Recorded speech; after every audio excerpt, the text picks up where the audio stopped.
What's up, everybody? It's Caleb with my pals Matthew and David, and we are coming to you from multiple states. I think David and Matthew. Hey, everyone.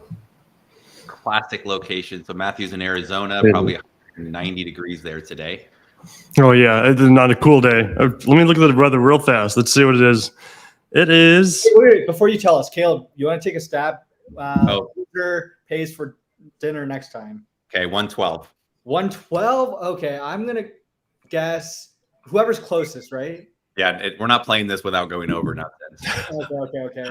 I'm going to go ahead and guess 105.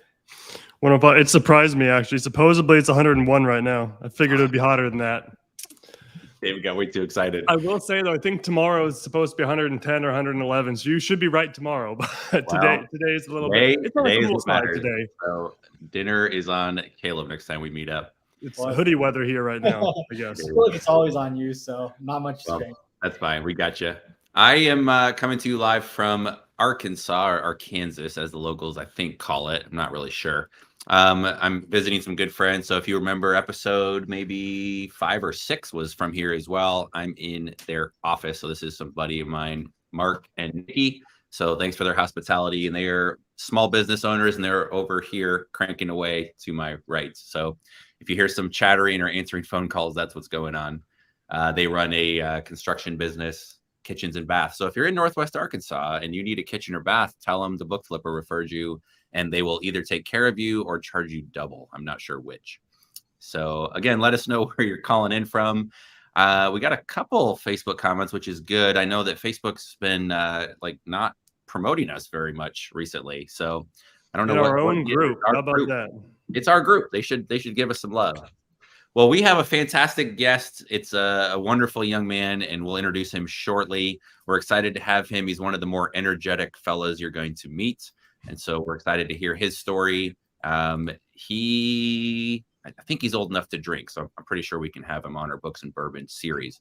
But I'm coming to you live from Arkansas. For those of you that were able to swing through, I took about 15 phone calls yesterday. I do this drive time with Caleb. 15 minutes. Got 15 slots booked out, and then Nice. David and I chatted for another 45 minutes or so.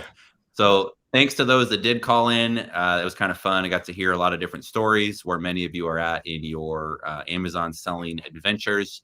And I got people from all ends of the spectrum, from some bulk sellers that have been going since 2010 to people that are brand new. So that was awesome. It was a really fun time sharing my drive with you.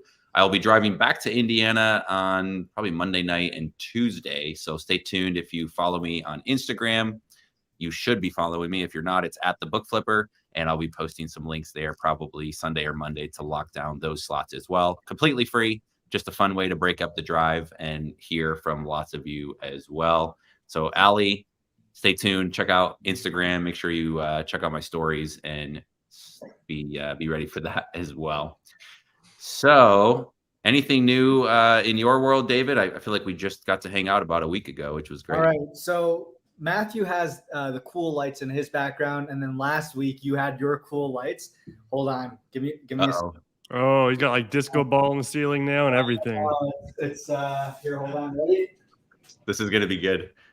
It's gonna be so underwhelming. That's it. And oh, nice. Okay. Oh, we got colors. Look at this. Except here's I the like thing. it. My office is always so like bright and well lit. If you move this a little bit far out to kind of give it a little bit, I don't know. It doesn't really do much. Plus, I don't have the fancy camera, and I don't know. So I did. It had something to the background. I like it. Yeah, I think I need to step up my background game. All I have is like my bookcase right now, so I don't know. Put some background pressure. I've got the M. I don't know which way to point. I got the M behind me. I think it's their last name, but it probably just stands for money. So we're going to go with that. Speaking of backgrounds, it's time to introduce our guest. One of the best backgrounds I've seen yet. Actually, he's emulating what my background was for episodes 1 through 7 or 8 until Matthew finally talked me into it. So let's introduce our guest all the way from Pennsylvania. We have the one and only Flips4Miles, or just Miles. So Miles, thanks for joining our show. Oh, absolutely. Thank you guys for having me. I wasn't sure when I was being brought up, so it caught me off guard a little bit there, but good to, Yeah, good to chop it up. you always wait till you're like picking your nose and doing something backstage and then bring you in. So we are excited to have you. I feel like you've been on the show a lot just in terms of jumping in and watching the show. So appreciate the support. And you have your own show. So we'll get to your story in a minute, but you have your own show. I see you got your own swag. You want to give us the little preview of what that show is and how people could find it? Yeah, so it's Buy Box Bandits podcast on all platforms. We've been doing it for like 10 months. We have a whole bunch of episodes with Caleb, as well as a bunch of other good, way better than Caleb Amazon. Just a lot of other Amazon sellers and everything. I'm just kind of through the whole spectrum of arbitrage, books, wholesale, private label, all that's pretty fun stuff I get to do with a couple of my buddies I started with a year ago, basically with. Perfect. Well, we'll look forward to digging into your story. We got to catch up a little bit yesterday, but I appreciate your energy, your enthusiasm, and your engagement in the community. So looking forward to digging under your story a little bit. Let's get to the bourbon part again. This is episode 11. So we've been going 11 weeks now. I think we're going to turn this into a podcast. Matthew's nodding. So I know, Miles, you said we should definitely release it as well. The VA can distribute it like really easily just everywhere with like a thing called Simplecast. Yeah. Perfect. We'll get into some of those. Matthew, actually, you ran a podcast back in the day, didn't you? I did back in the day. I did like 30 or 40 episodes of a podcast. Young back in like, I don't know what that was, 2014, something like that. Yeah, Young and Elite is what it was. I was interviewing entrepreneurs under the age of 30.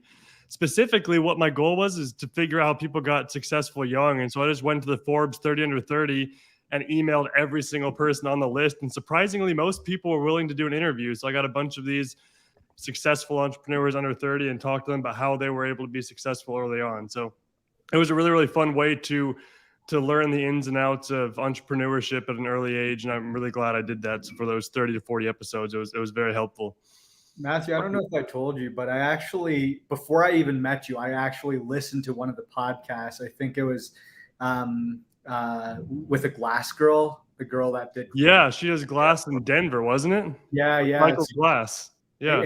I forget her name, but I actually listened to that podcast. And then I think it was either you or Caleb brought up the podcast. And I was like, what? That's so crazy. I had already listened to your podcast before you. That is really crazy. I never knew that before. Yeah, that was an interesting story. Most people don't get into glass recycling at a young age. That was a really interesting. I remember that one. That was pretty cool.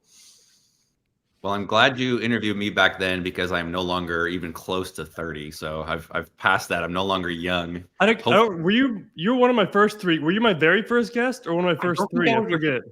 First guest. I think I was number 2 or 3. We'd have to look that up. But I know you were within the first 3. Yeah. That's how this whole thing started. You never got away from me after that. I just kept chasing you down. Nope. Here we are. All right, guys, what are we drinking?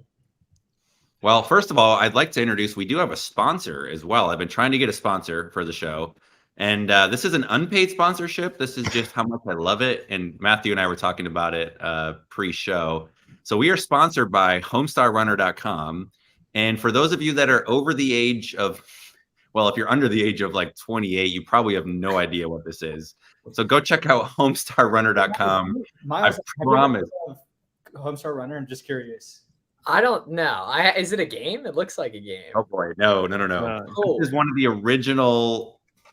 I don't even know what it's called. It's not a podcast. It was kind of a fan mail cartoon type thing. So if you don't know what it is, I promise, go spend an hour, click around. You can just go to YouTube as well and type in Homestar Runner, and it is epic. You'll like it. You have a good sense of humor.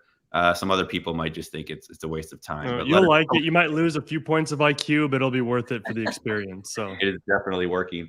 Well, I'll kick things off. We'll go around the horn. David, I took heed of your wisdom because you said if we stop drinking bourbon, we have to drop the bourbon from the name. So here we go. This is a Taconic distillery. So Miles, kind of a tip of the hat. This is from New York. I tried to get something close to Pennsylvania. I believe the Taconic Mountains are part of the Appalachian Range. So this is a double barrel maple bourbon. So I'm assuming it's going to have a lot of sweet elements to it.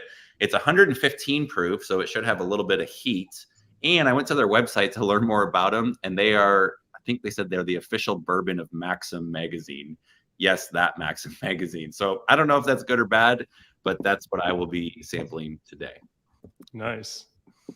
Well, I can go next. I've got this. I don't know if I've had this in the show yet. It's one of my favorites, but it's a Willet 4-year. It's a rye. Let's see if it focuses right there. There we go.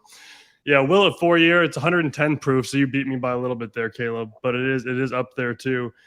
This one I've purchased probably more expensive than I probably should have, but I see this one all over the place price wise. I don't know where you've seen this one, Caleb, for the 4-year Willet bourbon before, but it's like I found it somewhere I wasn't expecting to. I think it was like Sam's Club for $60 or $70 one time. I'm pretty sure I paid close to 90 for that because it's 90 most other places, but you can find some good deals on it occasionally. But even though it's a little strong, it's really, really good. It's really, really smooth, and I just like this bourbon a lot. It's great for sitting and sipping. Love it. I had to run out and actually grab what I was drinking. I'm drinking this again. This is my Trader Joe's instant coffee. 2022 is a great year. Is that aged 4 years? No, it's this year. It's a really great year. Okay. But yeah, I go through 2 cups of this every day. So Bottled and bond instant coffee. You love to see it. Yep. And Miles, what are you drinking today? I just got some water for the boys today. Just old school, nice and simple. You're protecting your liver. There's that. Yes, man. Yeah. Something to celebrate. Well, cheers, fellas. Excited to kick off episode 11 here. Cheers. Definitely some good maple elements. All right, Miles, let's dive into your story. Kind of make you front and center here. Matthew had to explain that I can click your photo and get it to go to go big screen. So that's good. There's a lot of hidden things here in StreamYard. So how old are you? Let's start there. And where do you live? Yeah, 23, and I live in Pennsylvania. And then just briefly walk us through. You've got a number of streams of income, but what are your main buckets for your streams of income? And then we'll so the cash cow, since I kind of started figuring things out like a year and a half ago or so, is just straight online arbitrage. Like with Amazon, I do a lot of like clothing, apparel, shoes, that kind of thing. So just straight OA, some prep center in there. And then throughout that whole process, and even prior to kind of figuring out Amazon, or at least online arbitrage, I'm doing the personal brand. So for Flips4Miles for 3.5 years at this point. And then a little bit of, or as of August, I've had a course my partner Warren and I do, and then some other stuff in that space around the personal brand. And then I co-own an online arbitrage sourcing software called SellerAmp. Awesome. So a very wide variety. Looks like most of them are kind of in the Amazon ecosystem. So we'll talk through some investment strategies as we talk about scaling up. So depending on where you are in your own journey, for those of you that are watching, I know some of you are kind of tire kickers. Maybe you haven't gotten started yet. We'll kind of share the genesis story and some watch outs and some things you can learn as you are starting out, or maybe if you haven't quite yet started. And then for some of the more advanced ones, Miles has kind of graduated through the ropes of doing books quickly. Books are a great way to get started. I know that you advocate to a lot of other people that books are kind of where you should get started. And many people keep that as an income stream. They'll kind of ramp up into bulk books or kind of switch gears and get into retail arbitrage, online arbitrage, or others. And so we love our role. We like to help kickstart entrepreneurs. And being an entrepreneur is scary. I used to think that everybody was an entrepreneur, and then you started, meeting other people and realized that we are a rare breed indeed, which is why we tend to flock together and love to just meet with other people as well. So, Miles, when did you first hear about Amazon? When did you kind of get started? Walk us through that. Like, what led up to that point in your life? So I've actually been reselling stuff since 2011, and more so not even necessarily reselling stuff, but just trading online with people. From 2011 to 2018, I was trading Legos with people like crazy, basically just through a site called Flickr, which is now owned by Yahoo, which is similar to Instagram and everything. But I was I just really liked doing business, trading with people, buying stuff, arbitraging different things. So I was always doing that pretty much ever since I was 10 or 11 or 12 there. And then in 2014, one of the kids I was doing the Legos with, trading back and forth, he was like, dude, I have all these nice shoes. I'm like, how you getting them? He's like, I've been reselling them, trading with people the same way we do with Legos, just on a bigger scale. So I started doing that. That same kid ended up taking $500 from me pretty much the same month. Yeah, the same month but the key was that he added me to all the Facebook groups that I then did business in like the next 3 years. And then I started kind of figuring that out, like $1,000 profit a month. I remember I hit that for the first time in March of 2018. Then September 2018, YouTube algorithm, man, it hits me. Guy travels country with canoe on top of his car interview, and our boy Avery right there. And so I listened to that in probably September, October of 2018. I was like, damn, you can sell stuff on Amazon. Like, these guys are selling all different types of stuff. And pretty much that was also the point where I started kind of just learning about business, like reading like the Rich Dad Poor Dad's, the 4-Hour Workweek of the world, and kind of just realizing like what I was doing was kind of entrepreneurial, that I'd just been doing like half of my life anyway, up until that point. And then summer of 2019, I was working as an unpaid intern, which was like required for my degree or whatever. And I was like, you know, man, I'm like living by myself in my college town. I might as well start that Amazon thing those guys were talking about and everything. So I started doing that and kind of just hit the ground running. Actually, previous guest to the show, John Side Hustle Experiment, and I posted on my Instagram one of the Goodwill shelves, like just a picture of it. And it turns out he lived in the same town and we got together. And yeah, so him I've known since like day one, basically, and everything. And then That's really cool. Yeah. So I did books throughout 2019, 2020. We all know what hit then. So I kind of stopped doing it, at least like in terms of, I just couldn't get inventory and stuff. And then I ended up still doing like 30K of sales or whatever. So like 10 grand of profit in 2020, which was fine at the time for like, I was in college or whatever. And then I was still doing the personal brand the whole time, even though I'm not doing Amazon actively day to day. One, I'm getting sales from the inventory that was still in stock, whatever. Not a lot, but still something. So I still saw it working, just not to the scale I wanted it to. And then in like December of 2020, people started online to talk about like ungating big brands, right? Which I previously didn't know how to do. And then ended up doing like the Nike Adidas ungates February 2021. Was watching a Gary Vee video. He's like, you better be responding to every comment. I hadn't even been responding to every comment. So it's like, you know, Gary Vee, I'm going to message everyone that comments on that pic. And I ended up messaging Garrett, who's now my partner in the podcast. And we've pretty much talked ever since then, every single day for a year and a half. We would Zoom probably the 6 months after that. We Zoomed every day, sourcing together. We had spreadsheets of share leads and all that. And pretty much that group chat of 4 guys since then, we've probably done like between like 12 to like 14 mil of sales combined in like the year and a half or so since. And I'm only like 2 of that. But those guys were great. And we kind of just formed a nucleus and combined all the knowledge and just all shot up. Like we all hit 100K a month in sales within the same month, which was July and August of last year. And it's kind of just been that way since. I'd just like to say real fast, your story right then is exactly, have you heard Mr. Beast talk about his story? Ever Mr. Beast, the YouTuber? Have you heard him talk about how he became so famous on YouTube? I think he's lagged out, man. I think he's stuck there. Anyways, Mr. Beast, there's a podcast. He's the same thing. He said right when he started, he partnered with 4 guys. They Zoomed every single day. They did this for years, and within like 2 months of each other, they all hit 1 million subscribers together. And it was like this group that started from nothing and Zoomed every day, all day, talking about thumbnails and titles and figuring out the business together. And so that's awesome. That's like the exact same story you had, just on Amazon versus YouTube. It's really, really cool to see that. Oh yeah, and my bad. The connection just bad in the other room. I wasn't sure if it would hit, but yeah, I know that exact story you're talking about. Just catching the end of it, I am familiar with that, definitely. But yeah, that's so important. That's why I'm so big on everyone I talk to that's like just getting into it. I say like start a social media page as well, because you can post once a month, whatever, but it's leverage that then shows the people who you inevitably DM questions that you're living the life, and that helps the answers. Speaking anecdotally, if I see someone's actually doing it, it drastically improves the quality of answers they get, just because I know it's like worth the time to invest into it. And that's kind of a shallow answer on that, but it's true. And that's why I'm so big on the personal branding and doing the content side of things too. Well, we mentioned this last week too, but the idea of if you want to go far, go together. And if you want to go fast, go alone. And so the idea, whether you get business partners or even just people that you can engage with or network with, I'm down here in Arkansas. I'm hanging out, doing a little consulting and doing a little golfing, but there's some booksellers in the area too. And Kyle, I don't know if he'll be watching, but hi, Kyle. He's become a good friend. He uses our software. He's a bulk bookseller. He dabbles in a bunch of things, from a brewery to like an eye clinic to like auto parts distributing. So he's just a serial entrepreneur. And every time I meet, I'm just like re-energized, and we just chat through different ideas and what we're learning and what stocks we're losing money on, because we're both good at that.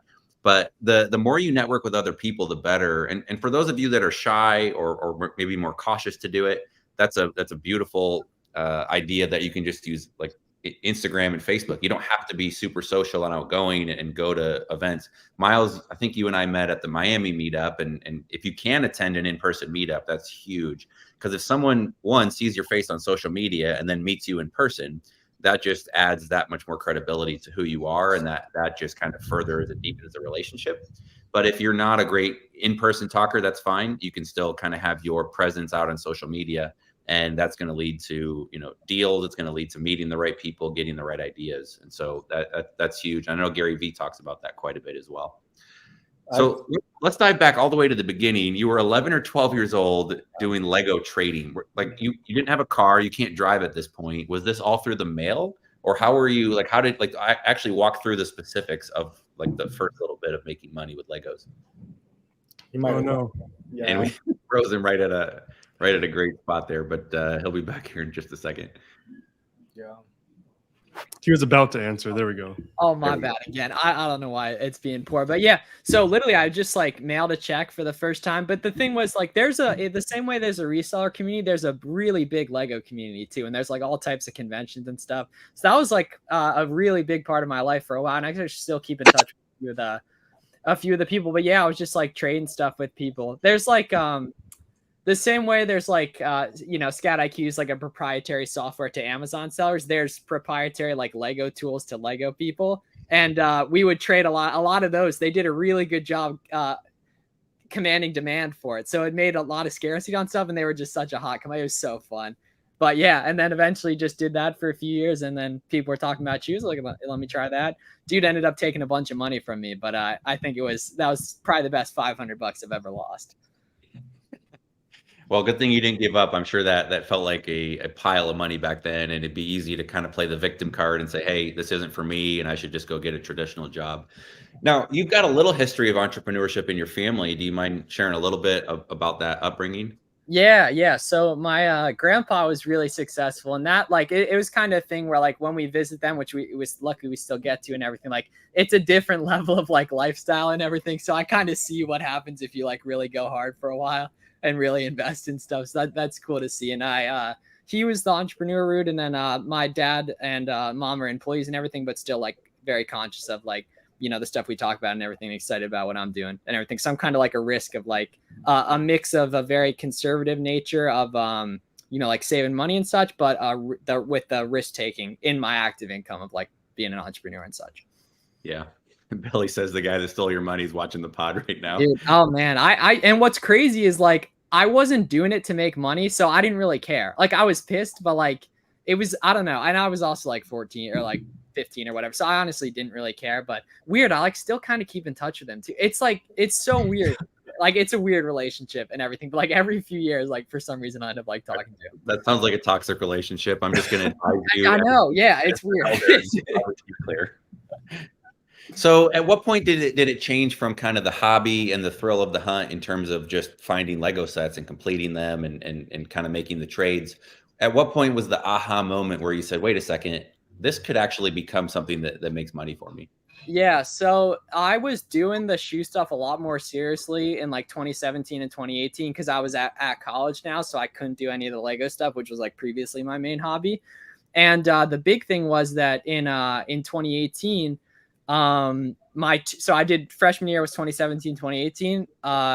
Start of sophomore year in 2018, my best friend from the previous year transferred, and then the second semester my like other top like 3 or 4 best friends like half them transferred as well, so all my time was freed up on stuff, and I just started going hard. To be honest, I just started going to outlets all the time and stuff, and ended up like I made like $5,000 profit one month, which back then was like enormous.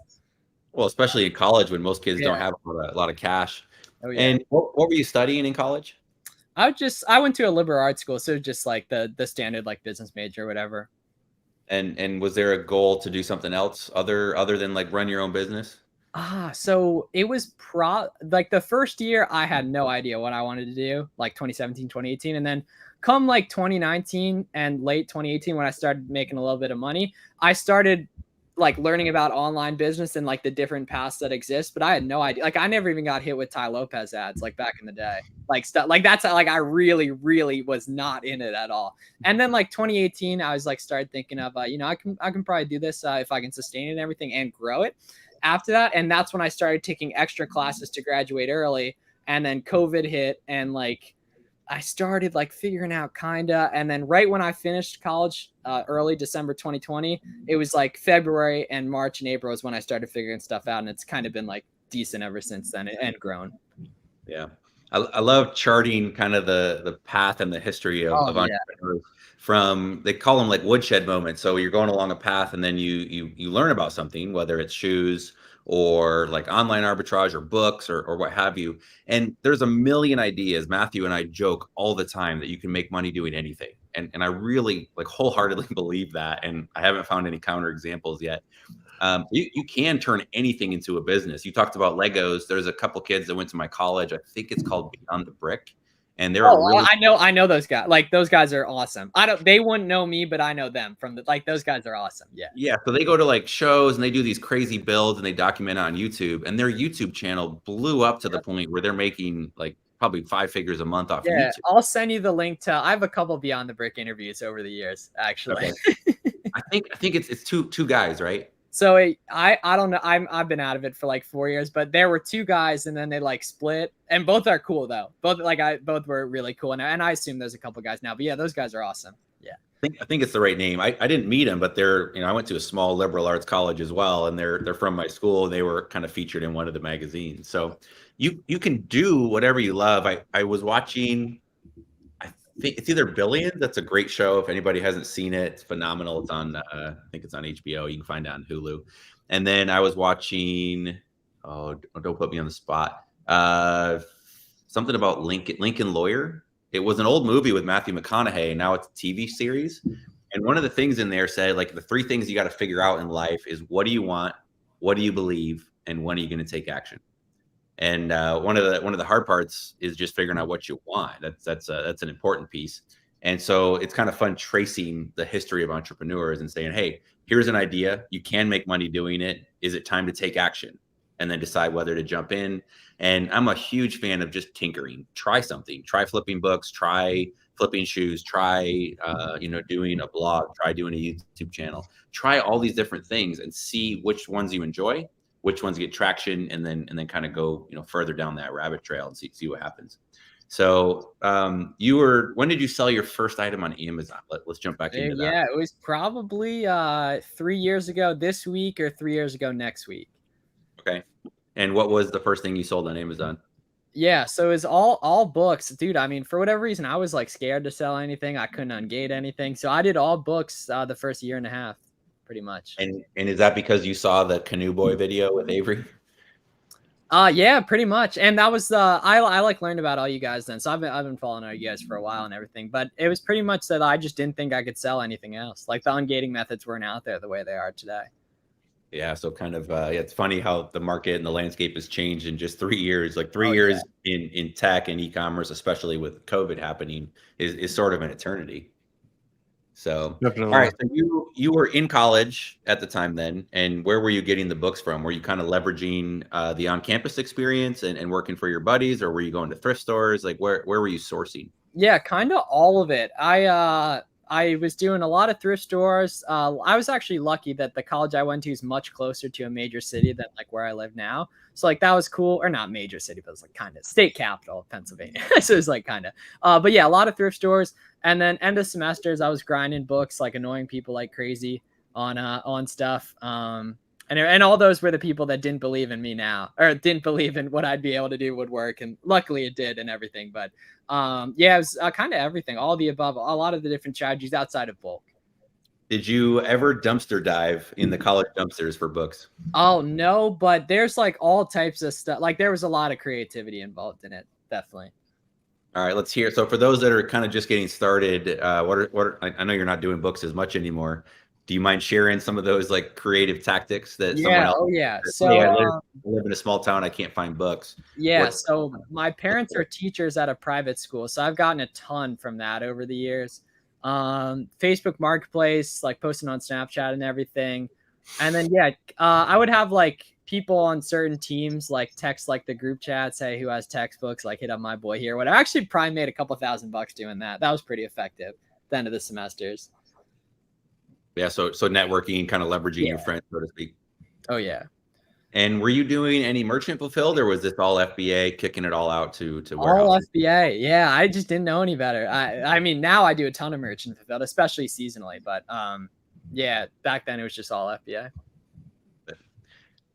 What talk us through sales a little bit. What was one of your best months? Obviously, if you're selling a bunch of textbooks, then August, September, and January tend to be really good.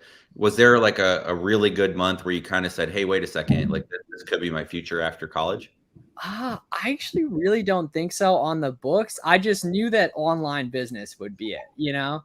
The most I did with books was probably like eight or like 11 or something, and grand in sales, which is probably like January 2020 was the biggest month. But it was more so just that I was just starting to get more and more involved in like following people online that were doing online business in general. I was like, something will work, And look, it ironically ended up being the exact same stuff I was doing back in 2011, just arbitraging different things and making a bunch of content about it, essentially.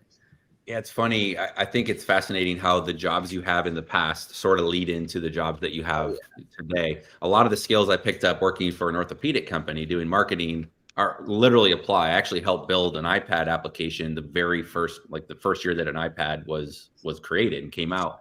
And so I'm not a coder. I worked and kind of worked with the designers and the developers. And obviously that skill has paid off today. Dave or Matthew, either of you, kind of your past jobs have kind of led into what you're doing today. Do you guys ever see that trend happening as well? So when I was 14 years old, I have two younger sisters, and they had a bunch of friends, and every weekend all their friends would come over, and I'd be the oldest kid, and I was like 13 or 14, and like one summer I created this like currency on scrap paper, and I like put gold foil on it, and I called this game Davidtopia, where you do work and you earn this currency I give you, and you can buy snacks with that. And so literally one summer, like these kids would like clean my room, and like I have them doing all these things, trying to earn this currency that, it was just a sheet of paper that I put gold on, and they would be able to buy snacks from our snack cupboard, which I wasn't even paying for. My mom was. And I don't know how that parallels with what I'm doing now. I think this is going to lead to you starting your own nation. Or counterfeiting, one of the two. Yeah, maybe. But what's funny is like my sister started counterfeiting my thing and started injecting her own money into the system. Oh, no. But I think from a young age, like I like the idea of managing and not necessarily like telling people what to do, but just like getting people coordinated in like one unified mission. So I'd say there's a parallel between what I did back then and what I'm doing now, except I have to use real money now. Yeah. Well, allegedly. You were also quite a tinkerer. I know Miles has kind of bounced back and forth between, different ideas and stuff. And I'm sure he's failed. We'll talk about some failures here in a second, because that's always fun to learn from other people's mistakes. But, the key is to fail forward. Dave, I remember some interesting stories. Probably won't share all of them here right now, but I remember some of the fun stories when you and I first met about some of your drop shipping experiments and just the idea of going, hey, let's just tinker and test this idea, and then holy crap, it works, and just scale it up. And of course, it had some consequences as well. But it's really fun to see that trend in entrepreneurs, is the idea of just try something. And, if it works, great. If it doesn't, try and cover your bases best you can and learn, and then go try it again. Matthew, did some of your past experiences, I know you work for a natural gas company and did like an annual subscription service.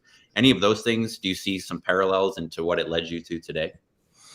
Yeah, well, it actually goes all the way back to high school. So like in high school, I was always trying to start different businesses around hobbies that I enjoyed. So like, I think when I was like 11, 12, 13, somewhere in there, I loved skateboarding. So I was like, I'm going to start a skateboard brand. And so I had to figure out how to make a website, and then I had to figure out how to do graphics design for a logo and figure out all these different things. Then I'd take those things and apply it to the next thing I did. And then by the time I got to college, I had a decent skill set in building websites, doing graphics design, doing social media.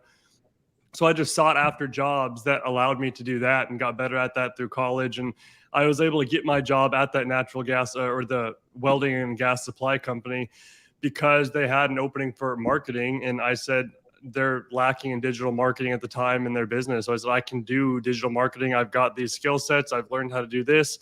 This is what I think I can kind of do for the business and learn more there. And of course, now with Scout IQ, I've been doing marketing with Scout IQ and the same type of things there. So it's kind of transferred all the way from high school all the way up here, just kind of pursuing similar things around marketing and just learning more and more along the way. And each thing I take, I build on to the next thing. Like that ammo subscription company you mentioned, that same launch sequence that worked there, we applied to Scout IQ and stuff like that. So yeah, it all intertwines, and it's a pretty crazy thing to think back on.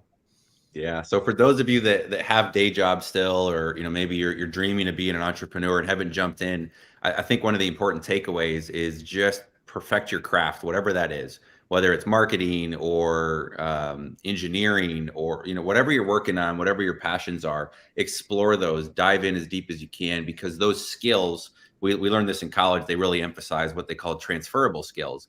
And it's the idea, like what Miles was doing. He was learning how to interact with people, how to buy and sell, how to look at markets with Legos, transferred that over to books. Those same skills with books then have allowed him to transfer to the next part of his story, which we'll get to in just a second. So whatever you're passionate about, whatever you're enjoying, go deep down that rabbit hole. I feel like we say rabbit hole 8 or 9 times in an episode, but there's just something to it. And for one, I know that I'm drawn to people that pursue excellence. I don't care what it is. You could be like crazy into crocheting or like field hockey or underwater basket weaving. It doesn't matter. But if someone's that excited about it, there's just an energy and just that draw to like, I want to be part of their world somehow. I want to just see why they're so excited. So find something that gets you excited. And Miles, do you drink a lot of coffee, Miles? Because you always have a lot of energy. So it's partially just that, like, whenever you make content, you have a lot of energy, on stuff. But honestly, no, I just like, try to get in as much during the day and then relax a lot as well. But it's mainly, there's a lot of energy oriented around the content just because people need, I feel like there's such a demand for this type of content. There's so few of us making it that like, we just have such a, I guess, like obligation to really make it the best as possible and like, light up people's days. There's a lot of negativity in the world. You know what I mean? Yeah. And we live in such a great time that whatever you're excited about, there is a blog, there is several YouTube channels, there is something for everybody. And TikTok's really highlighted it. I love pulling up TikTok and seeing like the life of a farmer. And I live in Indiana. I could go knock on somebody's door and they'd probably be delighted to share, how they're doing their crops and their animals. But you can just literally through the phone kind of, Periscope used to be an app, probably still is, but you can literally just jot into a foreign country, into a different career and just learn something about, everything. So Jose has a question. There's non-Miles questions as well. If you do have questions, we will do like a rapid fire. They can be related to anything, Scout IQ, Miles haircut. We can talk about whatever. So if you do have questions, drop those. If we don't get to them right now, we will come back at the end and kind of do a Q&A. So Jose says, how much capital did you start OA with? But I want to, before you answer that, how much capital did you start Books with? So you're in college, you probably don't have a pile of cash, although you were entrepreneurial. What did you start your book journey with? And then how did you kind of make sure you squirreled away money? And then, what did that lead to when it was time to start OA? Yeah, so it was 2019. So I remember having like 20 grand in my bank account in like September. So I was like right after I had started. And that's the thing, I had made a decent amount of money with shoes prior to that, or at least for like up to that point in my life. But it's hard to spend 20 grand on books, at least when you're like cherry picking and stuff. You know what I mean? So I never really put much money into it. Total cost of goods was probably like, sub 5 grand or so. And I wasn't doing any type of volume either. For that whole year, but I comfortable enough where I didn't hesitate to get Scout IQ immediately, that kind of stuff and everything. Yeah, so a couple grand at your disposal is really good. Yes. And one of the most important things is living at a margin. So when you were flipping Legos and kind of building that asset of your bank account, did you have the goal of doing a business later? Like what stopped you from just spending that money on food and well, not booze, but women, and clothes, whatever else a teenager wants to spend money on. Yeah, so it was kind of more so just that I've never really cared about like looks or anything. Like I definitely would buy a lot of shoes to like play basketball and stuff. But the goal wasn't to make money. Like I didn't start trying to make money till like 2018, I think. And I was compounding like through, different Lego asset classes for like 7 years at that point. And everything. So like, and that's the thing too, like it was actually really easy. Looking back, I could have made a ridiculous amount. If I got into Legos with what I know, I could have made a whole bunch of money with that. Back then when the Lego economy was much different than it is now. I know it was a lot bigger back then too, I think. Or more centralized. But yeah, and then I just wasn't really trying to make money with it or whatever. So I just never ended up spending a lot of it. And also too, Lego is incredibly expensive to do good stuff, like incredibly expensive to do well on stuff, just because like you need specific parts that are limited and everything. And so the nice thing was like all that stuff held value, but I had a ton. My whole net worth was in Legos till like 2018, basically. Hey, better. I don't know if that would be better than Bitcoin, but yeah, you can throw it in stuff. David is kind of into watches. We've been kind of joking about the Rolex market, but it's starting to kind of taper off. The bubble's starting to come back down. We're seeing, of course, Bitcoin, Ethereum come down a bit. So it's interesting seeing asset classes over time. I know Legos are still pretty popular. We've got some other booksellers, Dasha and I think Shane are really into Legos as well. I know there's a really good underground culture of Lego. Oh, yeah, there's with everything. And it's no different. Yeah, it's it's just like my whole generation, we all started in like 2011 to like those were the 2013, 2014 were the prime years. And then it was kind of like people 4 years older than me go to college, then 3 years older than me, then 2 years older than me, then I go. And it's some people still go, but it's so much less to like convention and stuff than what it used to be back in the day. But it was really a time I'll always look back on so favorably in my life. I love it. So one of my mantras is the concept of startup, scale up, and then step back. So it's kind of that idea of tinker, test a lot of things, see what works. So just kind of get started. Don't worry about figuring out the entire business plan. Don't worry about getting an LLC. Like all those things, they're important, sure, but you can kind of usually go back in time and kind of make it right. So just get started, find something, flip it, and then see if you can repeat it. Then you try and scale it up. So you kind of knew that, finding Legos worked, then you got into books. Talk us through the scaling phase, because I think you went out, and if I remember correctly, you went and kind of tried to build a little bit of a scout army. Yeah, man. Scout. So talk us through, right? You knew books worked, right? And again, it's hard to find a ton of books and dump 20 grand into books that unless you're doing bulk, then that's just an average Tuesday. But what things did you try and do to attempt to scale books up that other people can maybe learn from? Yeah, so that was the big thing, was the hiring a bunch of sourcers, and not necessarily hiring, more so just giving them Scout IQ logins and then having them sell on consignment. So that actually probably ended up, he was definitely profitable. And I think I actually probably made like $5,000 doing that during 2020 and everything. That was the big thing. And then COVID hit, so that was cut off like, immediately or whatever. Like I had like 60 Scout IQ accounts, I think, at the peak.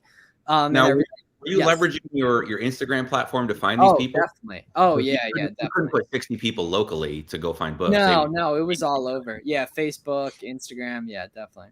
So you gave them a login. What was the process? Did they scan it? Was it hidden mode? Like, walk us through a little bit of the specifics for those that want to scale a team. I literally haven't thought of this since the day I shut it down, I think. But I assume I set triggers. And then I just like gave them an SOP and said like scan all the books with this app, this login, that kind of thing. And it was probably, I don't know. I mean, I know, like, years later, you could have done it. I could have done so much better doing it over again. Like, I definitely wouldn't go that rude. But yeah, I don't know. I think I was just telling people to just scan like everything, to be honest. And would they ship it to you, or what was the process? Yeah. So then it was shipped to me, and then I'd send it in and everything. So for the people that would actually work, like, they all made money and everything. And then how were you paying them? Was it cost plus? Was it just a flat rate per book that met your criteria? Yeah, 50-50 after cost of goods. Or no, 50-50 before cost of goods, I think. So you were tracking everything, and then you'd pay them. Come on. Tracking spreadsheet, baby. Everyone listening, go buy that. Tracking spreadsheet. I hope the link's in the description, but if it's not, you should put it there. That's how I was doing it. Yeah, there we go. Tracking spreadsheet indeed. Well, and if you are watching, you can put coupon code bonus50, bonus50, and say $50. So it's a one-time fee. If you do consignment, that really is my primary business model at this point. And I love consignment. People go do the work. You know, you mentioned SOP, which is standard operating procedure. It's literally just a checklist. Here's the rules. Here's what you got to do. Here's what happens when you find good books. Here's what the screen looks like. And the more detailed you can be to put that together, the easier it is to scale the business. So there is work and organization that goes into it. So of the 60 people I know that you got kind of run into with COVID and that got shut down, but roughly, was it like 1 in 3, 1 in 4? Like how many actually would send you a box of books? Yeah, I'd say it was probably between 1 in 3 and 1 in 4. Okay. And I think the nice thing was there wasn't really much risk because I think it was only like $12 or something for a month of scout. I think it's like 12 or 14. So there was really very, very low risk for it and everything. But yeah, so that's like probably like 1 or 3, 1 out of 4 made money. Yeah, so that tended to be the case. I tried to build a scout team as well back when I was originally trying to scale this up.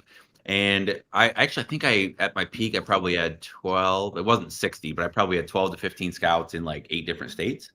And it was kind of the same ratios. Probably 1 in 3, 1 in 4 would actually do okay and start sending books in. And one of the things I learned, so if you guys want to build a scout team, one, you don't want to get too many people in your own backyard unless you live in a big city that can absorb lots of scouts. I think the best way to do it, if I had to go back over again, would be to build a library sale team that can jump in the same van, kind of start at a headquarters, and you probably get a Sprinter van or rent a U-Haul if you had to, or just a mom's minivan. Nothing wrong with that. And I would build a small team, 4 or 5 people. One person would be a runner and just move the boxes in the sale and make sure everybody's ready and kind of stay in front of that. And I'd have 3 or 4 people just scanning and go in like locusts and just destroy a sale. So that if I had to build a team, I think that's the most economical way to do it. You can share gas costs, buy them all food, go there, be there for the preview sale, of course. And then I would do that. I think the second best option is kind of what you did, where you take what you have. You had your own brand, you had your own reach on social media. And I'm sure you put a story out and said, hey, if you want to work for me and split profits, I'll run the account, I'll manage pricing, I'll manage listing. All you got to do is go find books. And it sounds like you had enough people take you up on that offer. Yeah, it's definitely. I probably had like a couple thousand followers at the time. And yeah, it's crazy. I was in 2020. That feels like 10 years ago. Like the other stuff doesn't feel that long ago. That feels crazy long ago. It's crazy how fast things can turn. Yeah. Okay, so you went from books, COVID set in, and you weren't able to, of course, send books in. We couldn't do that at all. At what point did you kind of make that transition and say, all right, it's time to switch gears? Yeah, so I spent most of 2020. I started like tweeting and stuff. So I started meeting people on like what's called like money Twitter. Basically, it's like the community of like entrepreneurs, similar to Instagram, except it's way more community based because it's on Twitter. And everything. And everyone was talking about like doing a service business. So I spent like a good part of 2020 like selling Facebook ads as a service. And once again, that stuff I probably made like $3 to $5 grand a month in profit total. So I was like making money, and I was finishing up college at the time, but nothing significant. And luckily, my parents believed in me to let me try it full time after that. And then pretty quickly within the first few months of being full time, stuff really started clicking, like, close to 5-figure profit months. And then that as of last summer and everything since then. Awesome.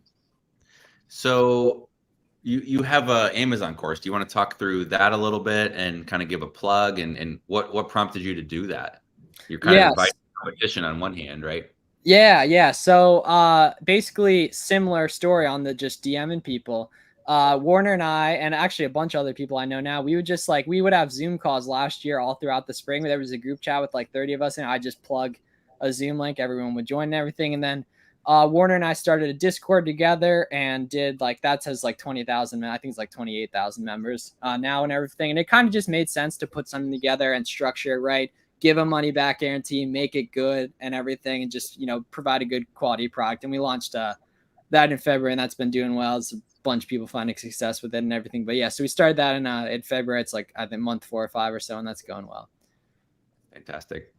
So I know you have a big eye toward investment as well. And if you guys do have questions for Miles, go ahead and drop those, and we will kind of do a Q&A here. We'll kind of wrap up the interview and move toward a couple other segments here before we wind things down. So if you do have questions, drop those in, whether you're watching on Facebook or on YouTube. And if you're listening to this after the fact, you're still welcome to drop questions. We do kind of monitor those, and Miles does a pretty good job circling back around. So do that as well. We have somebody that's part of the launch pad that's here watching. Yeah, that's the Discord. Yeah, that dude. So what's crazy is that dude, he does the same Goodwills that John and I used to do. It's all in the same like little suburb of Harrisburg. Actually, I'm a big used book guy. That's fantastic. So walk us through a little bit in terms of investments. We've got a little bit of a crash right now, just a pullback in terms of the stock market. So one of the downsides of David and me and Matthew and our partners, most of our income is related to Amazon, right? So, and it's a great business, it's phenomenal, but we always live a little bit in fear of the Amazon sandbox. It's their box, we just get to play in it, they set the rules, and when they say it's time to change or decide to change the rules and mess with restock limits, or just decide to kind of cut off your access, they can do that. So, we make money, all of us selling books, we make money with the software, but that's in the Amazon space. Your income streams are, doing OA, you've still got some books probably still selling. And then you've got the course, which is all tied to Amazon, and then a little bit of software. What are you looking at that's outside of the Amazon space? Have you looked at that, or are you okay and comfortable with your risk all being in Amazon's hands? Yeah. So I think from like an income perspective, I'm pretty comfortable being I had like the actual Amazon business and then like the personal brand. Those are completely mutually exclusive of each other. Outside of Amazon, big structural rules with like ungating or like different stuff like that. And who knows, that might 5 years from now, that might end up, we all look like idiots or something, but I am pretty confident in it and everything. And then, like back 2020, I started learning a lot about like the financial independence movement and everything, like index funds and stuff like that. And I was definitely way too focused on that back in the day, but it was good to learn and everything. And I kind of spent the past, since like 2021, I've been way more focused on growing the active income side of things, like just the business and everything. And that's actually allowed me to then invest a lot more and everything. I pretty much just buy index funds still since back in the day and everything, but eventually I'll diversify out of that. But I just see so much power and control in that I can decide to grow the Amazon side of things. So that's where I just try to keep my focus, at least for now. Yeah. And how do you decide when you do make profit from Amazon each month, or do you get paid daily or every other week? Yeah, typically daily. And the way OA works is it's not a good business for free cash flow and everything. So I pretty much always compounded most of the Amazon money. And then like any personal brand or stuff like that, that's free cash flow that I get to just invest or whatever, spend on stuff. Yeah. So how do you make that decision on what to invest back into the business versus what to pull out and put into index funds or other channels? Yeah. So it's seasonal. So I, for a while, the whole first half of last year, 2021, I didn't I didn't invest anything. I was just compounding the Amazon money and everything. And I kind of just learned that I was always happier and felt better taking some money off the table, even if it meant sacrificing a little bit of compounding on the Amazon side of things and everything. But I took off the first half of last year, and then I invested a bunch to try to hit a goal by my birthday last year. And then I compounded the money just in Amazon all through Q4, which I'm going to do again this year, because you can get 10% higher returns on average in Q4 on different stuff, just compounding across 3 months and everything. And then this year, whole year, I've been going hard, especially since it started to dip in February or whenever it did. I've been investing heavy, but I like to think, at least in my own personal ecosystem, I earned the right to, in that now I'm lucky to have the free cash flow I do, that I can keep growing Amazon and do that and everything. But I at least in terms of the standards I was setting for myself, I didn't have that really until this year, I think. Yeah, I love it. It's one of the hard parts of running your business. You get to make all the decisions, which is great. There's a ton of autonomy, but then you have to sort of start making those decisions in terms of, when do I start pulling chips off the table? Margin is a really big thing. You have to understand how that works. I know with OA, you're probably spending a lot on credit cards, and the credit card crippling amounts, but I'm a better man for it. Yeah, that's a whole different game where you can really stack those rewards as well. But Yeah. that's those are kind of the fun steps as you grow the business, as it matures, and you start making decisions. And obviously, I'm a big believer in understanding your numbers. I was talking to a buddy. We've got kind of a weight loss challenge going on, and one of the best things you can do. There's so much information. Weight loss is its whole category in nutrition and exercise, and there's so much, like, it's paralyzing amount of research where it's just you just like, hey, I can't even follow it. And one of the simplest things you can do is literally just step on a scale every single morning. Because if you see that number every single morning, you will start just intrinsically thinking about it. You'll start figuring out ways to just naturally eat healthier, to move more. And instead of getting hung up on, well, what's the most efficient diet or what's the best way to exercise, you'll just start saying, what can I do today? And so the idea also in your business is to figure out some sort of metric. And that might be like, it could be as simple as how many books did I scan today? Or setting a weekly number just to say, hey, I'm going to scan 500 books a day, knowing that if I do that, I'm going to start seeing gains and start seeing results, and then I'm going to easily ramp that up. So are there any numbers that you monitor in your business, or whether it's your health or your business? And if so, could you talk us through a couple of those? Yeah, so definitely a lot more last year. I was like a lot more focused on like key metrics and such. And this year I kind of just like at least so far this has worked, like just really focused on just cranking in stuff to Amazon and worrying about the numbers later. Cause from a repricing perspective, when you don't, like books, you have thousands of SKUs. OA, you don't. So that's the only thing I need to monitor. As long as I have sufficient supply, it's just making sure repricing, I'm dialed in, stuff's moving as it needs to be.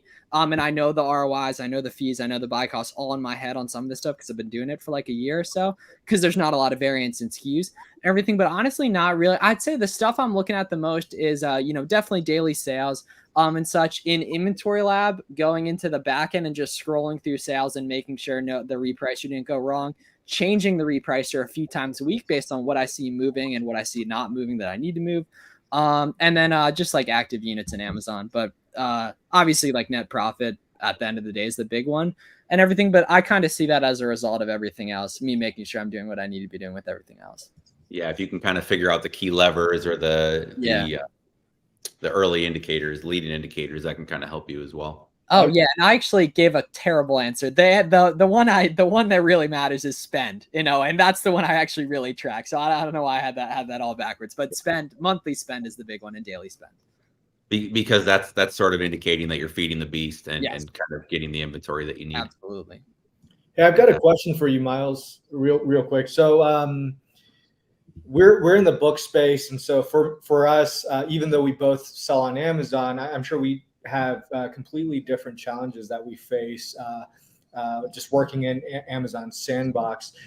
For books, we have the impending postage increase this Sunday, and that's going to have huge ripples in the marketplace. Are there any sort of upcoming challenges, or is there an existing challenge today in your world in OA on Amazon? Yeah. So there's always the risk of like Amazon gating big categories, but I honestly don't lose sleep over that. If it happens, it sucked. But after 2 months after that, I would figure it out in other ways and stuff. That definitely would suck though. Like that would ruin like a couple weeks for me. Definitely that happening. And then kind of just making sure some of the seasonal stuff hits the way I want it to for back to school next month. And then December. Big, but I kind of keep it short term in terms of Amazon, in that like I have certain stuff that sells pretty quick. As long as that keeps doing well, I'll be pretty set up moving forward. Or my skills, I'll make sure my skills advance quicker than whatever I guess like challenge in terms of like maybe a fee increase or something, which that happened. That's just switch. The market needs to adjust on certain things for like a few months on that. But yeah, just making sure I'm consistently getting better at sourcing is the big thing. That like if that happens that I'm bad, then it'll be incredibly difficult and everything. But just making sure I'm staying in the trenches every day and being good at sourcing, because that's the big lever for OA. For sure. You mentioned holidays and back to school coming up. How far do you typically have to plan ahead for inventory? Yeah, so I'm lucky in that I mostly do shoes and clothing, so that does really well in back to school, and everything. And in terms of Q4, a ton of people would disagree with me on this, and they're absolutely right in their own regard.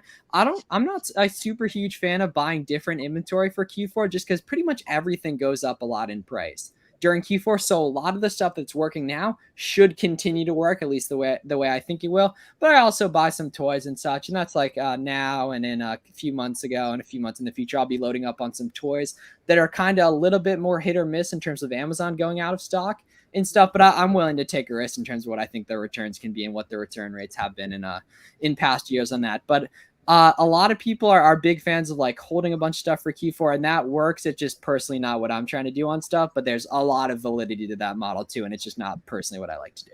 All right, one last question from me. So last year, I think Amazon changed the restock limits that had huge implications for booksellers. Did that affect OA guys at all? Oh, so it totally did, and it was my fault for being completely unprepared. And that what's crazy is I didn't FBA anything OA till September of last year. So, I mean, man, I'm refreshing. It's like November 22nd or whatever, Monday morning, restock limit updates. I think it was Monday morning that they updated. I'm like refreshing, see if I can get 100 extra slots because stuff sells so quick. But I only had like 1,000 slots in like November and everything. So that my sales suffered from that from December. And that was my fault for not pre-seeing that or anything. But yeah, so I actually ended up, I was one of the few OA people I think that got hammered by restock limits, but it was completely my fault for not preparing or doing FBA prior to that. But I was literally just all merchant fulfilling the OA stuff after previously having only FBA'd the books. It was weird. Weird way of operating on stuff. But yeah, that was definitely a big issue was restock limits once that during Q4, because I was totally unprepared and hadn't FBA'd the way I needed to and have this year to then have nice restock limits for it. Gotcha. Caleb, do you have any other questions? I was just going to say, Matthew, after hearing kind of Miles' journey and story, do you have anything you want to grill him on? Yeah, the whole online arbitrage thing just entices me just from a perspective of it's a whole other way to make money on Amazon that I'm not super familiar with. So I don't know. I need to pay to join your Discord to learn more about the process. I'm just curious, what does it look like in a day of sourcing? Are you always looking for new products? Or are you mainly focusing on a few that are working and just restocking those as much as you can? Or is it always the act of trying to find a new product day after day? Yeah, so I personally, and this is something that's worked really well for me, is I focus on a lot of not the biggest sites, no Walmart, no Target, any of that. I like to focus on some of the more niche or like retailers you would recognize, but you wouldn't see at every shopping center or every mall. Like a lot of malls, but not everyone type stuff, the online section of that. And the nice thing is everything's public with Amazon, and with OA, there's more volume, right? You can sell theoretically, right, 1,000 of the same ASIN potentially. So people don't carry as many ASINs. And with SellerAmp, you can look inside people's catalogs and then go out and on Google Shopping, look for those items. And I have a good, like, there's probably like, I could rattle off like 10 sites that have really nice coupons that are evergreen on stuff. And then it's going out and looking for those items on those sites and playing those coupons, and that the coupons are your barrier to entry, and that a lot of these items aren't profitable without coupons or without a sale. So therefore, the novice sellers I'm competing with in some cases aren't finding those items, and I am, and that creates longevity and a compounding effect of the catalog, in that in a perfect world, 3 months from now, I'll still be selling some of the stuff I'm selling now. Oh, that makes perfect sense. So are those coupons that you're finding, are those ones you're just specifically looking for? Is that part of SellerAmp, or is that one of those Chrome extensions that just searches for coupons across the web? Yeah, so it's actually none of those. It's just like stuff being in the trenches that you just find. And like a lot of it is like, I come from the shoe reselling world, and that world is cutthroat in terms like dudes are finessing coupons like crazy. So a lot of those methods have come from that. And yeah, so like I said, a lot of the items I'm selling, like the profitable buy cost won't show up on tactical arbitrage because of said coupons, and the coupons don't show up on Honey or anything. I actually really don't know why. They just don't, or at least some of them don't. And then another question for you. So when you guys have people start with your course, what is the minimum you recommend people start with capital-wise for online arbitrage to be successful? Because I'm assuming you're going to make some mistakes in the beginning that'll probably cost some capital. So what's kind of a realistic number people need to have in mind if they want to pursue online arbitrage? Yeah, so on the OA side of things, I'd say like around 1,000. I'm a fan of, like, if someone says like under 1,000, I'm like books, but also be learning OA at the same time for whenever that comes in and everything. But yeah, in the range of like 1,000, just because OA is way more capital intensive on stuff. So you definitely need some capital prior to starting it. Yeah, oh, that makes perfect sense. We have some questions in the comments here too. You want to go to those, Caleb?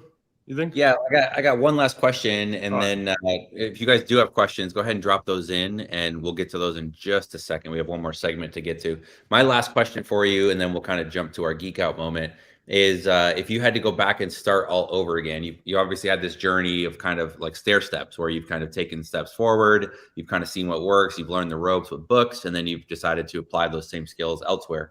What's something that you would change if you could go back to the beginning and tell 18-year-old Miles, here's something you should do? Is there any advice you would give to your younger self that would be relevant to other people that are kind of just starting out? Yeah. So in terms of like stuff happening consequently the way it did, like my friends transferring, that one kid scamming me, but introducing me to stuff, there's not too much I would change in terms of like, just like, if you could tell me like 2 years ago that I would be where I am now, like I would have said, like, just do it that way. Like I would have been like, I'm happy and lucky to say that and thankful and everything and stuff. But I don't know, probably like wouldn't have gone to college, but like when I was going to college, like who knows, like a lot of stuff consequently happened that there was an Adidas outlet 40 minutes away. So that was like big. That was where I made a lot of my initial money, was doing that. As well as like living in Pennsylvania my whole life, there's sales tax advantage there for online arbitrage.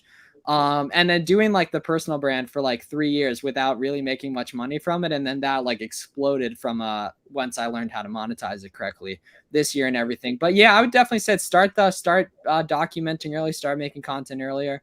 And from day one, like I have no sales on Amazon, posting a picture of the first box type stuff, because I think that would have helped me make some friends earlier on stuff. Definitely. Well, and I know Alisa, she's probably still watching, but she did that as well. I loved that her Instagram profile said like 3-figure Amazon sales in the hundreds, which was fantastic. Yeah, she's killing it with the personal brand. Like literally, like I'm sure she's meeting a bunch of people. I was planning on inviting, we were just texting about her coming to our next OA sourcing Zoom call and everything that I do with a couple of my buddies and everything. It's good stuff. Yeah, perfect. Well, speaking of, she's got a question as well. She said, if you were to go back and start your personal brand today, what platform or format would be your primary focus? Yeah, so I would have definitely said YouTube. That's always been the one I focused on the least and have started focusing on a lot. And that's great. I would have done more of that. Definitely. But the nice thing is like there's like-minded people on every platform, just kind of finding and meeting as many of them as possible and everything. But yeah, Instagram, Twitter's great. I'd say the one I like the best is Twitter. That's where that's where I learn the most. Where I make the most money is not Twitter, but like learning Twitter and then creating elsewhere like YouTube, Instagram, that kind of thing. But definitely Twitter for learning. Yeah, and I'd say for those that aren't on YouTube, I believe, is the #2 search engine after Google. And it's owned by Google. So when I first started out, I was kind of doing all the platforms as well. And I kind of thought it was silly. I'm like, I'm just repeating myself. And I'm sure the same people are watching me on YouTube and Instagram and Facebook. And the reality is they're very different audiences. There's definitely overlap, but the Venn diagram is less overlappy than you would think. So the more you can kind of distribute, that's why we love StreamYard. I think we're streaming to Facebook and YouTube at the same time, and that allows us to sort of hit 2 different audiences, which is great.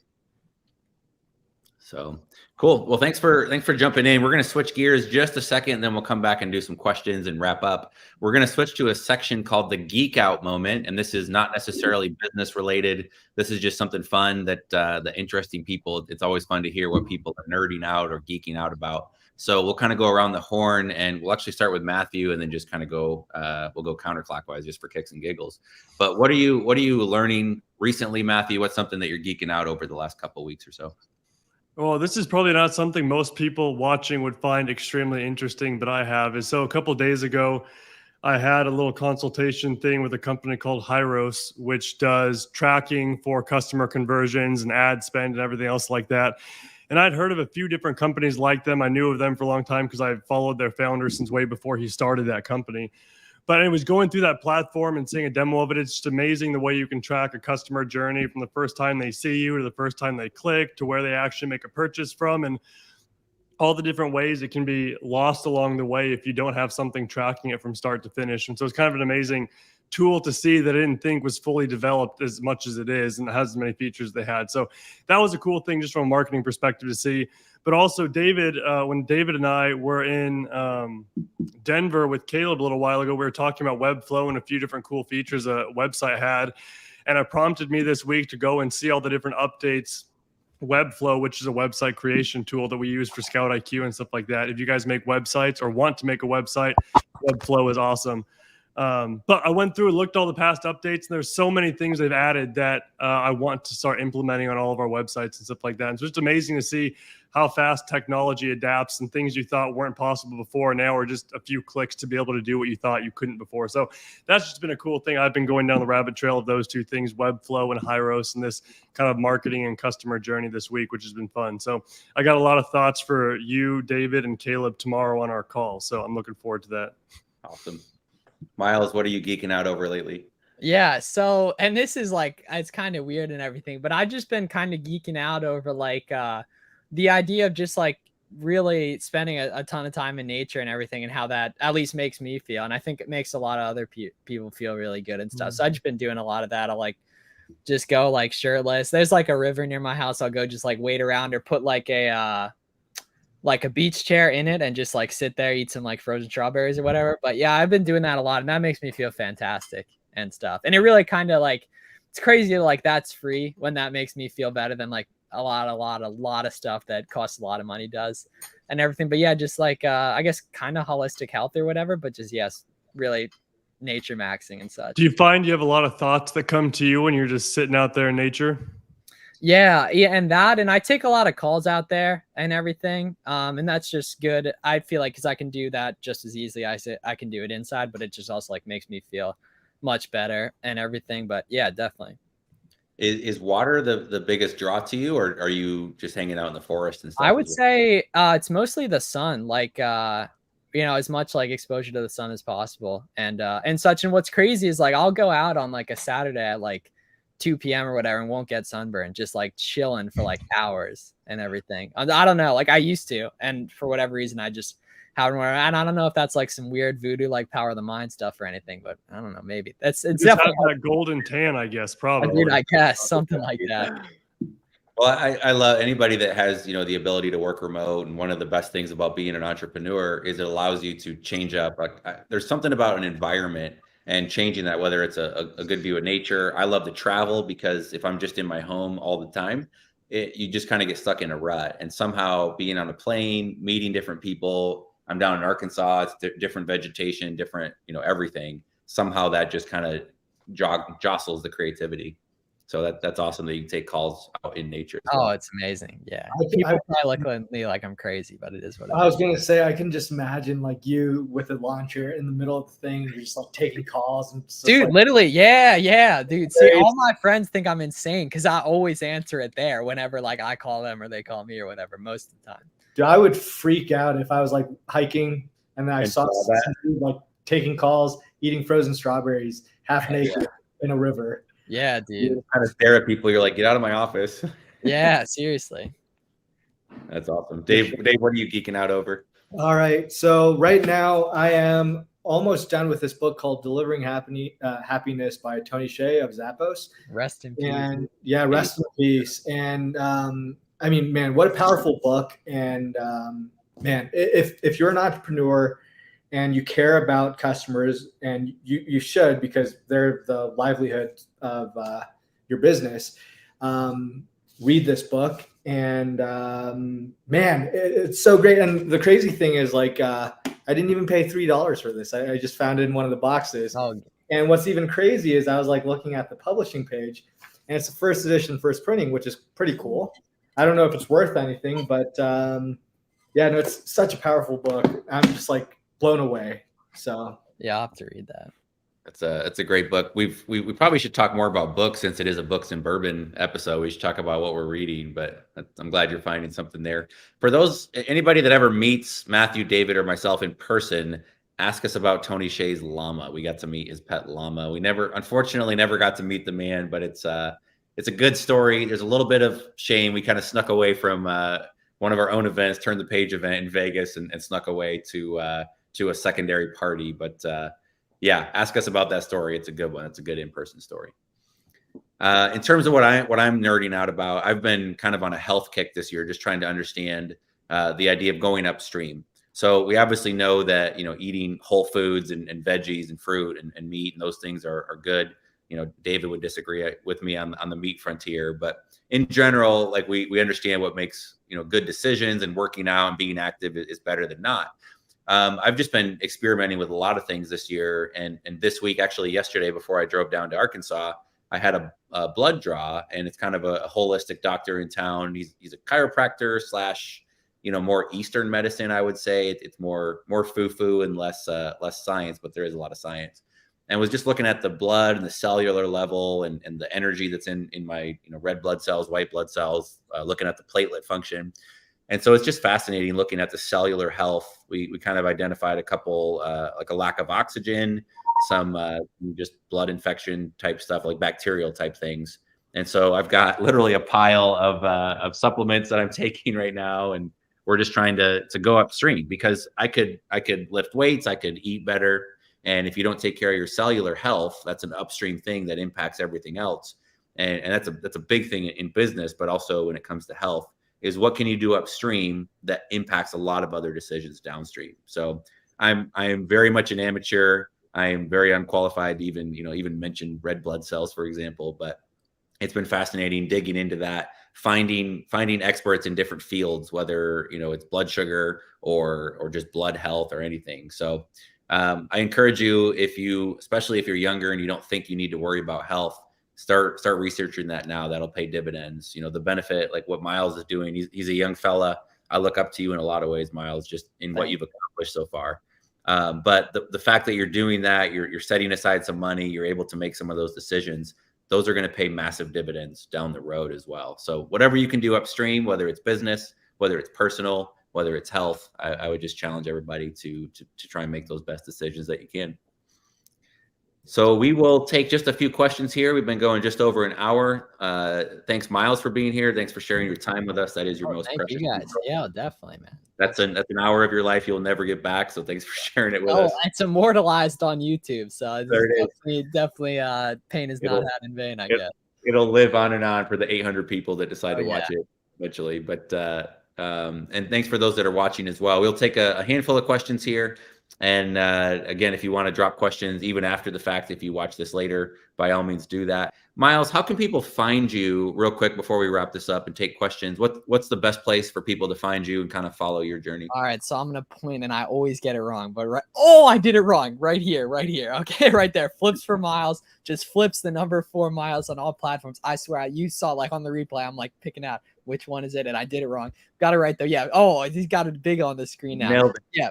Flips number 4 miles, all platforms, Instagram, Twitter, YouTube. You can just hit me up if you have any OA questions or anything like that. Happy to answer all the DMs and anything like that. Cool. Well, we'll just kind of jump through some of these questions here. Sorry. Oh, you're good. Kate says, what's your favorite channel in the Discord? She spelled favorite with a U, so we either got a Canadian or a British individual here. Yeah, so I think the introduce yourself section is cool because you see like all the new people like saying where they're from and everything. And then also like the ones where people post their wins are neat and everything. And there's depending on which you're talking about, I think even in the free one, we have a bunch like on gating guides and everything like that. And then I think there's one on like order cancels and different websites, just like decent indication of like how to get started and everything like that. But yeah, probably those. Perfect. And then she has a follow-up question for seasonal items like back to school. How far ahead of time are you sending that stock in? Yeah, so as late as possible. So I'm still within return days of sites and everything. And honestly, a lot of seasonal stuff I'll just merchant fulfill, at least at scale, because so it's risk-free in terms of that. Yeah, and risk-free, like there's always a time element. So if you have to prep it and send it in, there's the risk that the sales rank, it doesn't stay as popular as it is, or maybe other people jump on the listing. So I've heard stories. I don't do a lot of OA or RA, even I do books, but I've heard stories of people listing items in the store and literally selling them before they even check out. Drop sourcing, hell yeah. Which is pretty cool. Ben says, how do you find these coupons when you're talking about stacking coupons for some of your OA type sales? Yeah, so it's like I don't really have a good answer in terms of a lot of them. You just like sometimes like just people will just tell me about stuff. I'll be like, I get on Zoom with people all the time that do this, and it's a lot through that.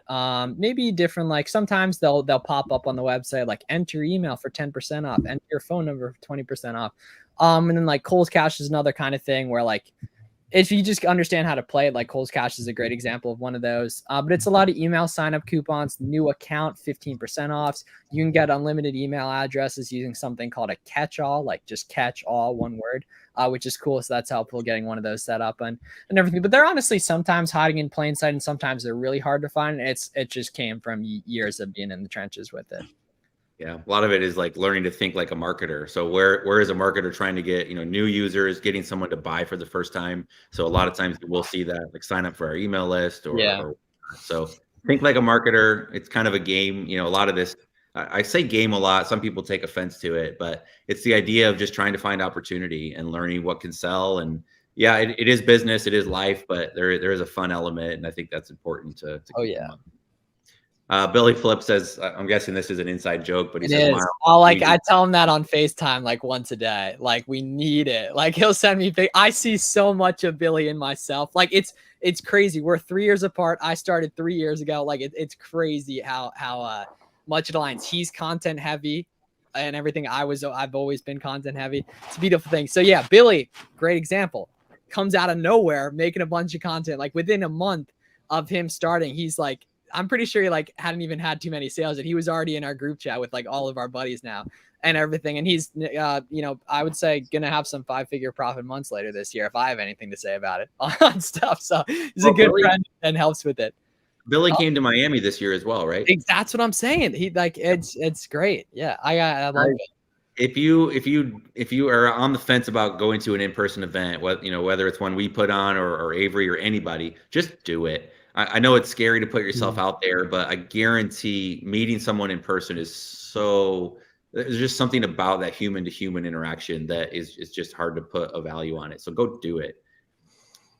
Silver Lining says, after getting approved on the Amazon app, why does it still ask us to request approval again? That's annoying. Yeah, do you do that a lot? We don't do a lot of approvals in the book game. Yeah, I'm really not sure, to be honest. Silver Lining. See if it I assume you're seeing that on like Seller Central. Just request approval again and like submit the invoice again and everything. But yeah, I don't know specific. That happens every once in a while. I might just wait it out. It could be just a glitch. A lot of times Amazon servers take a bit. Like, you can get approval for a new account and then your Amazon credentials don't work yet. So it could just be that, maybe wait a day or two would be what I recommend. But otherwise, maybe the approval hasn't gone through. Janine says, I came in late. Do you buy bulk for OA, or do you do any individual type items as well? Almost exclusively bulk, just because there's no way to scale with individual SKUs, or at least to the point that I'm trying to. Do you ever test buy on some individual SKUs just to make sure it's working? Oh, definitely. Yeah, absolutely. Not as much anymore, just because I've built up more confidence. But yeah, in my opinion, it's pretty necessary when you get going, just so you don't overexpose yourself to anything. Perfect. It doesn't end up going the way you want it to. One of our non-signed in Facebook users says, when growing online arbitrage, do you plan to go deeper in clothes and shoes, or do you want to spread out your risk into other categories? Yeah, so pretty much just kind of keeping at it. I think I don't know how high I'll ever go with Amazon and everything, but probably if I were to grow beyond like what I'm trying to cap out this year at probably like 2.5-ish and everything, I would have to go wholesale, I think. But who knows? Always great for now, and I'm just going to keep chopping along as need be. And if it comes time that I decide to get a warehouse and really expand, then I will probably have to go wholesale route on some stuff. Perfect. Let's flash forward 5 years. Amazon is dead. Let's just hypothetically, where do you see yourself? Okay, so I know whatever I'm doing, it'll be content oriented. That's a good question. Yeah, I don't know. I mean, trying to get equity in as many assets as possible on that, and making content around whatever online business, but definitely something online biz content oriented. At least like half of my income probably will be, or something like that. Who knows? But something more equity based, like a Shopify brand or something like that, probably. Cool.